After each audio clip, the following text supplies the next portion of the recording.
손자 모공편에 다음과 같은 이야기가 있습니다. 적과 아군의 실정을 잘 비교 검토한 후 승산이 있을 때 싸운다면 100번을 싸워도 결코 위태롭지 않다. 우리 잘 아는 말이죠. 지피지기면 백전불태다, 이런 말이 있습니다. 적의 실정을 모른 채 아군의 전력만 알고 싸운다면 승패의 확률은 반반이다. 적의 실정은 물론 아군의 전력까지 모르고 싸운다면 싸울 때마다 반드시 패한다, 이런 이야기가 있습니다. 믿음은 적을 알고 나를 알기에 백전불태입니다. 백전백승입니다. 오늘부터 우리는 히브리서 11장을 함께 살펴보겠는데, 히브리서 11장에 별명이 있습니다.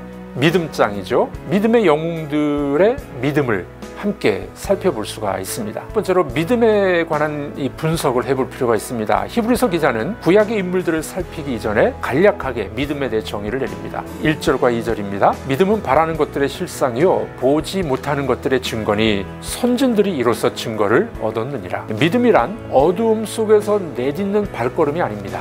믿음이란 엄마의 손 안으로 자기의 몸을 던져넣는 아기의 발걸음입니다. 믿기 시작한 지 얼마 되지 않아 확신이 흔들리는 분이 있습니까? 가정의 어려움으로 하나님께서 계시는지 의문에 휩싸인 분이 있습니까? 기도가 응답되지 않아서 낙담하고 있는 분이 계십니까? 다시 믿음으로 일어서십시오. 언제나 끝까지 우리를 도우시는 주님을 믿으십시오. 믿음만이 승리하는 길입니다. 두 번째로, 믿음은 바랄 수 없는 것을 바라게 합니다. 믿음은 희망이라는 말입니다. 더 정확하게 말하면 믿음이 희망의 근거가 된다는 말입니다. 본문에는 믿음은 바라는 것들의 실상이라고 했습니다. 여기 사용된 실상이라는 단어는 헬라어의 휘포스타시스라는 단어입니다.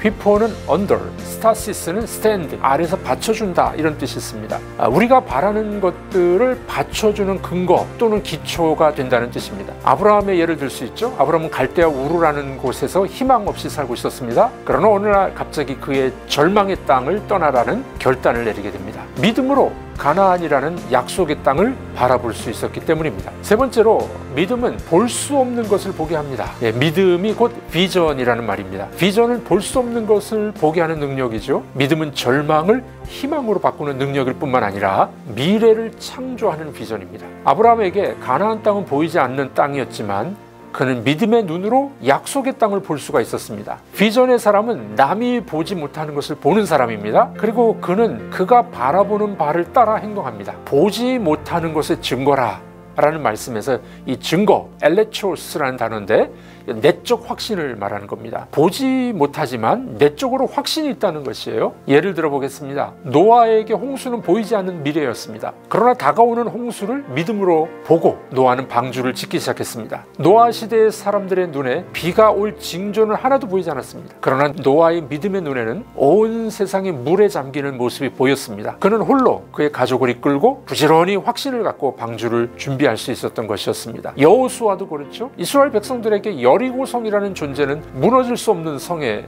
신화였습니다. 그러나 여호수아는 믿지 못하는 백성들을 이끌고 이 난공불락의 성을 도는 바보들의 행진을 확신을 가지고 계속했습니다. 그의 눈에는 무너진 성이 보였기 때문입니다. 이같이 믿음은 볼 수 없는 것을 보게 합니다. 이 믿음이 여러분들의 것입니까? 여러분들도 이 믿음으로 믿음의 영웅이 되시기를 바랍니다.